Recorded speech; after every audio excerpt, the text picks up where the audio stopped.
আৰক্ষীৰ কুকাণ্ড ফাদিল SP গ্ৰেপ্তাৰ সকলোকে নমস্কাৰ জনাই মোৰ অতি নতুন ভিডিঅ'লৈ আপোনালোকক স্বাগতম জনালোঁ আশা কৰোঁ আপোনালোক সকলোৱে ভালে আছে SP গ্ৰেপ্তাৰ বুলি কিয় কৈছোঁ চাওক SPৰ কুকাণ্ড কিমান সাধাৰণ আৰক্ষী বিষয়া হ'লে বেলেগ কথা আজিকালি SP সকলে ইমানে মানে উদ্ভণ্ডালি ফালে গৈ আছে ইমানে কুকাণ্ড কাম কৰিব লৈছে আচৰিত ধৰণৰ নহয়নে আমি প্ৰথমতে গম পাইছিলোঁ SP লীনা দলে কি কাম কৰিছিল লীনা দলেকে একো কৰিব নোৱাৰিলে কাৰণ লীনা দলেকে ৰক্ষণাবেক্ষণ দি আছে চাগে কোনোবাই সেইটো কাৰণে লীনা দলে জন্মনিক হত্যা কৰাৰ পিছত একো কৰিব নোৱাৰিলে যদিও জন্মনি মাতৃ কৈছিল যে জন্মনিক লীনা দলে হত্যা কৰিছে সেইটো কাৰণে মই কৈছোঁ চ' SP সকলে কিবা ক্ষমতা দেখা নেকি তেওঁলোকে যে আমাৰ লগত চৰকাৰ বা অইন কোনোবা বৰমূৰীয়াসকল জড়িত হৈছে সেইকাৰণে আমাৰ যি ইচ্ছা সেইটোকে কৰি যাম গতিকে চাওক যিমান ভুল কৰে SP সকলে কৰে আৰু আমাৰ মুখ্যমন্ত্ৰী মহোদয় ইমানে কঠোৰ হৈ গৈছে আৰক্ষীসকলক বাৰে বাৰে কৈ আছে যে তোমালোকে ৰাইজৰ ওচৰলৈকে যোৱা ৰাইজে সাধাৰণ জনতাই তোমালোকৰ কাষত আহি সকলো কথা ক'ব পৰা হ'ব লাগিব তোমালোকক যাতে বন্ধু বুলি ভাবে বা তোমালোকৰ আগত সকলো কথা শ্বেয়াৰ কৰি যায় সকলো সমস্যা সমাধান যাতে তোমালোকৰ ওচৰত পায় বুলি জনসাধাৰণৰ কথাবিলাক কৈ গৈছে মুখ্যমন্ত্ৰীয়ে তাৰপিছতো আৰক্ষী বিষয়াসকলে ইমানে মানে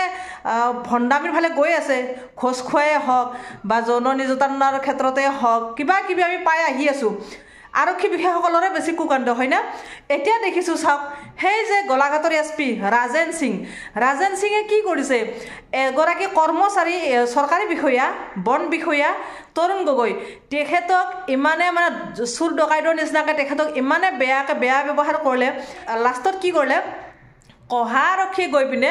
ৰাতি 11টা বজাত উঠাই আনি 3 ঘণ্টাকৈ ৰাখিলে আৰক্ষী থানাত কোনো এজাহাৰ নোহোৱাকৈ কোনো প্ৰমাণ পত্ৰ নোহোৱাকৈ একো নোহোৱাকৈ এইটো কোনে কৰিলে যে গোলাঘাটৰ SPয়ে কৰিছে গোলাঘাটৰ SP কোন ৰাজেন সিং আচলতে ৰাজেন সিং এনেকুৱা এজন ব্যক্তি তেখেতৰ আগতো বহুত কুকাণ্ড আছে আগতে বোলে বহুত কিবা কিবা কাম কৰি থৈছে যে কাৰ্বি আংলঙত কোনোবা শৈলেন দাস এজনক মাৰিছিলে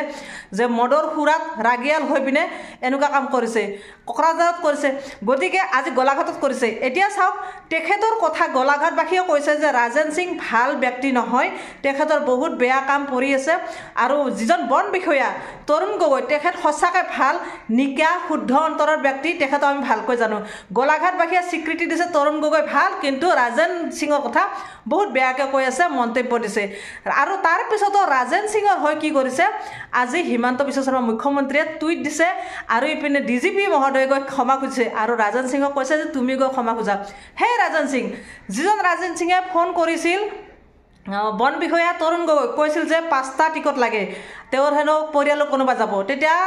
বন বিষয়াগৰাকী কৈছিল তৰুণ গগৈ যে মোৰ হাতত এতিয়া টিকট নাই এতিয়া ক'ৰ পৰা দিম আৰু টিকট নাই যেতিয়া কি দিব কি আৰক্ষী বিষয়াৰ কাৰণে কি ক'ৰবাৰ পৰা কিবা কৰি হ'লে আনি দিব নেকি থাকিলে দিলে হয় আৰক্ষী বিষয়া হওক জনসাধাৰণ হওক যোনে হওক সাধাৰণ ব্যক্তি যি বা চৰকাৰী বিষয়হে একে মুঠতে কাজিৰঙাত সকলোৰে বাবে একে গতিকে টিকট নাই কাৰণেতো নাই বুলি কৈছে আৰু সেইটোৱে হ'ল অপৰাধ আৰু ৰাজেন সিঙে যিটোহে কাম কৰিলে ৰাতি 11টা বজাত বৰ বেয়াকৈ ফোন কৰি দাবী ধমকি দিলে দি পিনে আকৌ সেই কহা আৰক্ষীৰ দ্বাৰা তেওঁক উঠাই আনিলে গতিকে এইটো ভণ্ডামি কাম নহয়নে এইটো গুণ্ডাগিৰি কাম নহয়নে যদি সেই ৰাজেন সিঙে কৰা কামটো যদি অইন ব্যক্তি কৰিলে হয় তৰুণ গগৈৰ ক্ষেত্ৰত তেওঁক গুণ্ডামি কৰিলে হয় তেওঁক বেয়াকৈ ধমকি দিলে হয় মাৰাৰ ভাবুকি দিলে হয় বা এনেকুৱা অত্যাচাৰ বা তেওঁক উঠাই আনিলে হয় তেতিয়া সেই আৰক্ষীসকলে SP ৰাজেন সিঙে সেই বাহিৰা লোক যিখিনি কথা কৈছোঁ যিখিনি মানুহে এনেকুৱা কাম কৰিলে হয় সেইখিনি মানুহক এনে এৰিলে হয়নে ঘূৰাই আনিলে হয়নে SP গৈ তেওঁলোকক গ্ৰেপ্তাৰ কৰিলে হয় তেওঁলোকক শাস্তি দিলে হয় কিন্তু এতিয়া SP কৰিছে কি কৰিব SPৰ কাৰণে এটাই যোগ্য হৈ পৰিল যে ক্ষমা খোজ ৰাতি অত্যাচাৰ চলালি আৰু পুৱা গৈ ক্ষমা খোজ আৰু আমাৰ DGP মহোদয়ে এটা কথা কৈছে যে ক্ষমা খুজিলে শেষ আৰু আমাৰ মুখ্যমন্ত্ৰীয়ে কৈছে যে অসম আৰক্ষী নম্ৰ হ'ব লাগে ভদ্ৰ হ'ব লাগে এইখিনিতে শেষ নেকি নম্ৰ ভদ্ৰ এই শব্দটো কোৱাতে শেষ সেইকাৰণে কি কৰিছে আজি SP সকল বহুত ওপৰলৈকে উঠিবলৈ সাহস পাইছে কাৰণ তেওঁলোকৰ কোনো শাস্তি নাই তেওঁলোকে যিমান ভুল কৰে কৰিব পাৰে SP সকলে কাৰণ তেওঁলোকৰ শাস্তি নাই কাৰণ এটাই কাৰণ তেওঁলোক SP যে আৰু তেওঁলোকৰ হাতত বহুত মন্ত্ৰী বিষয়াসকল জড়িত হৈ থাকে চাগে বা মন্ত্ৰী বিষয়াসকল তেওঁলোকৰ হাতত থাকে কাৰণে তেওঁলোকে যিকোনো কাম কৰিবলৈ আগবাঢ়ি যাব পাৰে আৰু আজি ইমান ডাঙৰ এটা ভুল কৰাৰ পিছতো তেওঁক এটাই শাস্তি যে ক্ষমা খোজাটো শাস্তি নহয় তেওঁক গ্ৰেপ্তাৰ কৰিব লাগে SPক গ্ৰেপ্তাৰ কৰি তেওঁক উচিত শাস্তি দিব লাগিছিল উচিত শিক্ষা দিব লাগিছিল তেতিয়া তৰুণ গগৈ অন্তত ন্যায় পালে হয় তৰুণ গগৈ এজন কৰ্মচাৰী চৰকাৰী বিষয়া তেখেত বন বিষয়া আৰু আৰু তেখেতে আজি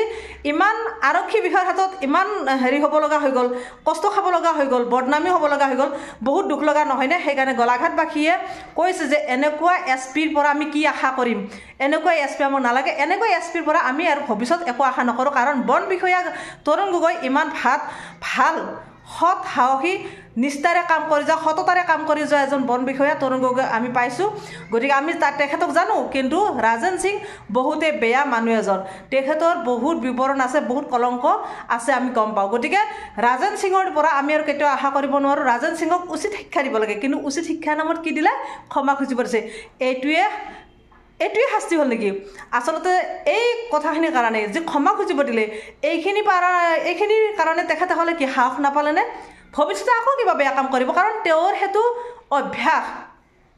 যিহেতু আগতেও কিবা কিবি বেয়া কাম কৰি আহিছে, কাৰোবাক মাৰিছে, গুণ্ডাগিৰি কাম বেছিকৈ কৰে, ভণ্ডামী কাম তেওঁ বেছিকৈ কৰে। গতিকে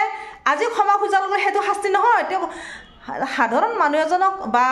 তেখেতে যিটো চাকৰি কৰে, মানে চৰকাৰী বিষয়া এছপি এজন আজি দোষ কৰিছে, ইমান ডাঙৰ দোষ কৰি উঠি সামান্য এটা ক্ষমা খোজাটো কেতিয়াও কাৰণে সাধাৰণ কথা। গতিকে ক্ষমা খুজিছে, কালি আকৌ ইয়াতকৈ ডাঙৰ কাম কৰিব, কাৰণ তেওঁক একো নকৰে, সিদিনো ক্ষমা খুজিব। সেইটোৱে হৈছে এতিয়া আমাৰ এইখন চৰকাৰৰ বিবেচনা। গতিকে এছপিসকলে কি ভয় কৰিব? সাধাৰণ এছআইসকলে ভয় কৰিছিল, কাকো একো কৰিব পৰা নাই। এছআইসকলৰ নিষ্ঠা আছিল, সততাৰে কাম কৰি গৈছিল, কিন্তু এছপিসকলে এতিয়া নিষ্ঠা বা সততা নাই। এছপিসকলে ক্ষমতা দেখায় যে এনেকুৱা আমাৰ হাততে অমুক আছে, ভোগ আছে, এনেকুৱা ভাবে নেকি তেওঁলোকে, আৰু সেইকাৰণে তেওঁলোকে যি ইচ্ছা যি মন সেইটোকে কৰি যায়। সেইকাৰণে মই ভাবোঁ এছপি ৰাজেন সিঙক অতি সোনকালে গ্ৰেপ্তাৰ কৰিব লাগে আৰু তেখেতক উচিত শিক্ষা দিব লাগে। সেই ক্ষমা খোজাটোৱে তেখেতৰ কাৰণে যথেষ্ট নহয়। আজি তেখেতৰ জেগাত যদি বেলেগ এজন ব্যক্তি গৈ এনেকৈ সেই তৰুণ গগৈ অত্যাচাৰ চলালে হয়, কিন্তু সেই বেলেগ ব্যক্তিজনক সেই এছপিয়ে ৰাজেন সিঙে সোধাই নেৰিলে হয়, বা এইখন চৰকাৰে সোধাই নেৰিলে হয়। তেওঁলোকক উঠাই আনি বহু ধৰণে বেলেগ ধৰণে শাস্তি দিলে, বা হয়তো এতিয়া জেলতো যাব লাগিলে হ'লে কিজানি। গতিকে চাওক, সকলোকে সমানভাৱে চাব লাগে, আইনখন সকলোৰে কাৰণে সমান হ'ব লাগে। এছপিগৰাকী উচিত শিক্ষা পাব লাগে বুলি মই ভাবোঁ। যিহেতুকে গোলাঘাটবাসীয়েও কৈছে যে এছপিগৰাকী ভাল নহয়, এছপিৰ বিৰুদ্ধে বহুতো মন্তব্য আছে। গতিকে সেই এছপিগৰাকীক উচিত শিক্ষা দিব লাগে বুলি মই ভাবোঁ। এইখিনি কৈয়ে আজি মই মোৰ ভিডিঅ'টো সামৰিছোঁ। আজিলৈ বাই বাই।